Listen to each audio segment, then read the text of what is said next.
Have you ever stood over a shot with the trees blocking your line?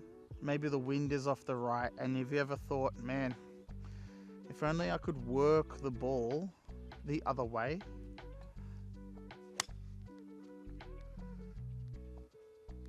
I'm Ben, and this is Blue Dot Golf, and today I'm going to show you how to work the ball both ways without having to rebuild your swing.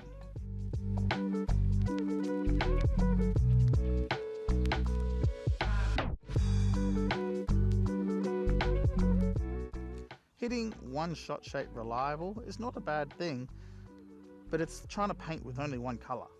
You're leaving half the course inaccessible. So today, let's try and work the ball both ways, from right to left and left to right. Now, most channels out there on YouTube teach a way where you need to close your body and square your face, or close the face and open your body, and I hate that. For me, I don't like that. It doesn't feel natural. That's a great way to teach the concept of working the ball, but it's not a great way, I find, to play. One, your setup looks funky. Two, you're changing the way that you set up to the ball. And three, the club just feels different in your hands. If you swing the club and hold it with a closed club face, the weighting of the head just feels off. I don't like that, and chances are you probably don't either. So I've got two ways to show you that are a little bit more organic ways of shaping the ball from right to left or left to right. So how does shaping the ball work? Basically, if you always have a square club face and the club is working from in to out, that's putting draw spin on the ball. And then if you have a square club face and you're working from out to in, that's going to put fade spin on the ball. So from in to out, presuming we have a square club face, if I'm swinging from in here to out there and the club face is square at impact, then that's going to spin the ball to the left. By the same token, but opposite, if I'm swinging out to in and I have a square club face, the ball is going to fade from left to right. And that's how we put spin on the ball. When I was a junior, I had to figure this out.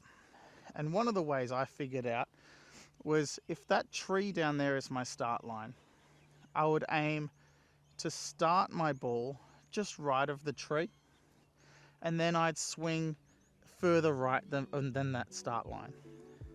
So what I'd do is I'd set up just right of the target, and then I'd swing the club back exactly the same way, and then what I'd do is I'd drop it in and throw the club out, trying to throw it out even further right of that start line. So it would look something like this. So if that tree is my start line, I'll aim this somewhere in the rough there, and then try and swing the club further right of that.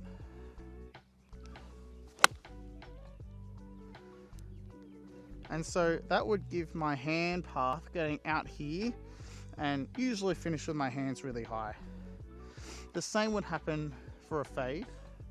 I would set up left of the tree, swing my backswing exactly the same, and then try and really finish left of my start line. And then that would work the ball back towards my target. Now, this worked great for a while, but then I started running into issues.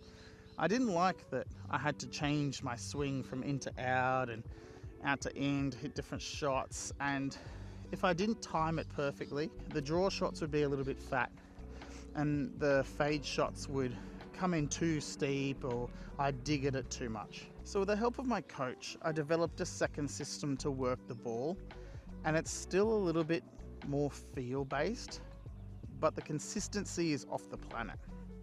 So basically, the way that I shape shots now is that I set up square to the target, I swing the exact same way until I get to this position here, delivery. From delivery, I just release the club in different ways depending on the shot I want to hit.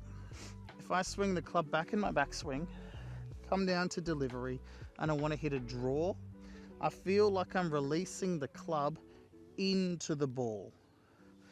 So from front on, I'm here, and I'm releasing the club into the ball.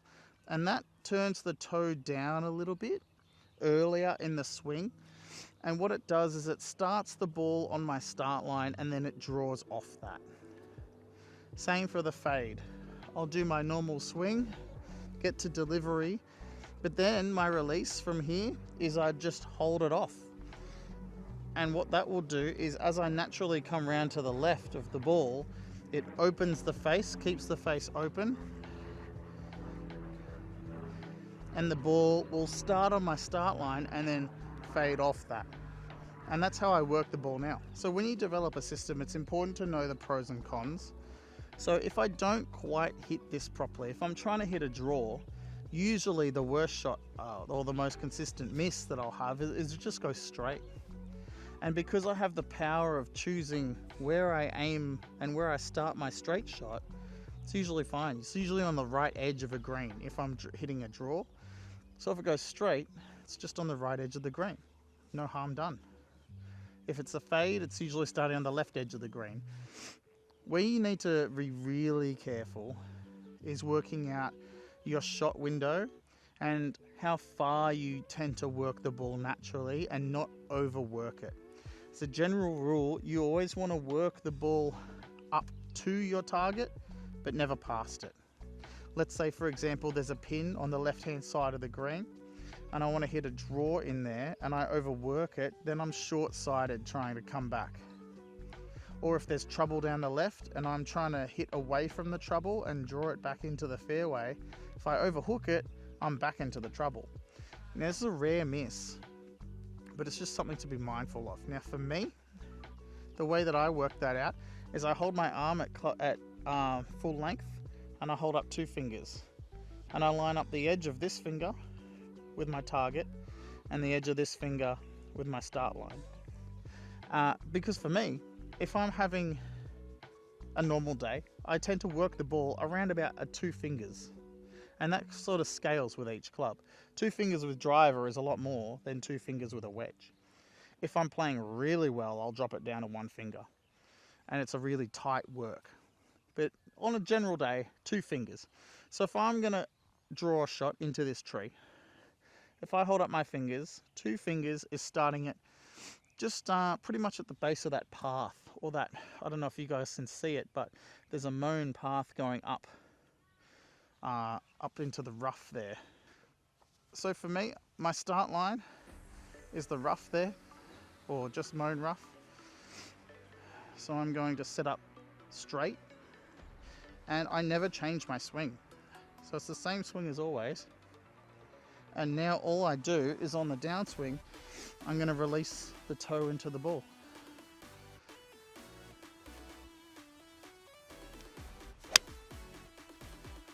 And there's a perfect draw, right, actually perfectly on line with that tree. Now it's the same with the fade. Now 2 fingers left of this tree, it's pretty much, there's a green down there and it's actually on the pin. So for this one, I'm going to aim this and my body left, so parallel to my start line. So my club face is pointing at that flag,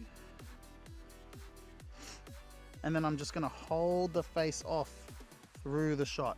Make sure I swing left on it.